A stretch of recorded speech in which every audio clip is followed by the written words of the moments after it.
समय आई थी and they came near the Indus river, Indus reverse के में दे गेट सेटल देयर, वहाँ से आई थी। And that time Dravid, you know this thing, Dravidian and Tamil speaking people, Dravidian कौन होते हैं, जहाँ पे जो Tamil language, Telugu language, Dravidian are those people who belong to you mainly southern side के जो लोग होते हैं उनको बोलते हैं। So when the pre-Aryans came there, so already there are certain Dravidian speaking people were already living in the IVC near the river Indus, वहाँ पर रह रहे थे।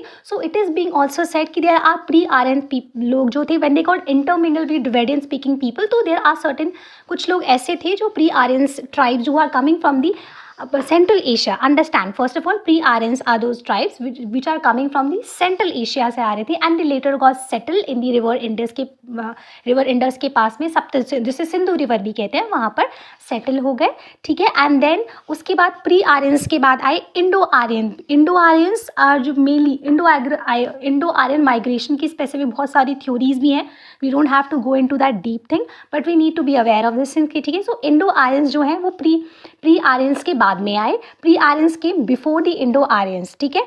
तो मैं इनका टाइमलाइन एक स्पेसिफिक मेंशन कर दूंगी इन माय नोट्स, मैं एक हाईलाइट डाल दूंगी, वो भी एक you will realise this thing, ठीक है।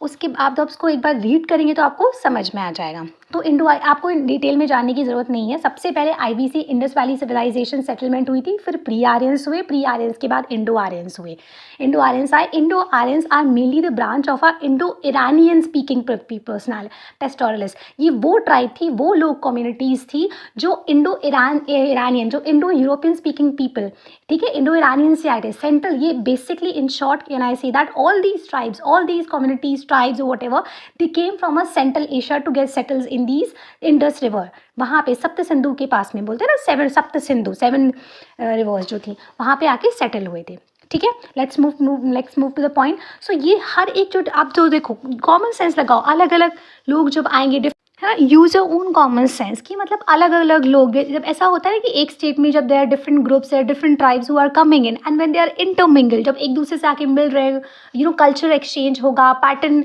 You know, their living style change होगा, थिंकिंग पैटर्न चेंज होगा, तो एक दूसरे से घुल मिल जाएंगे, तो एक दूसरे के कल्चर के, एक दूसरे की कम्युनिटीज़ के लाइफ स्टाइल दे, थिंकिंग पैटर्न, कल्चरल, एक दूसरे से घुल मिल जाएंगे, है ना, इस तरीके से होगा। So in the same way when all these tribes and all these ethnic group they came, they contributed their own bit, they contributed, और प्रेजेंटली इन सब ने एंशिएंट टाइम में अपना अपना थोड़ा थोड़ा कॉन्ट्रीब्यूशन किया एंड जिसका रिजल्ट ये हुआ कि that leads to the evolution of that, जो हमारा evolution of the present Indian social system, art and architecture, language and literature.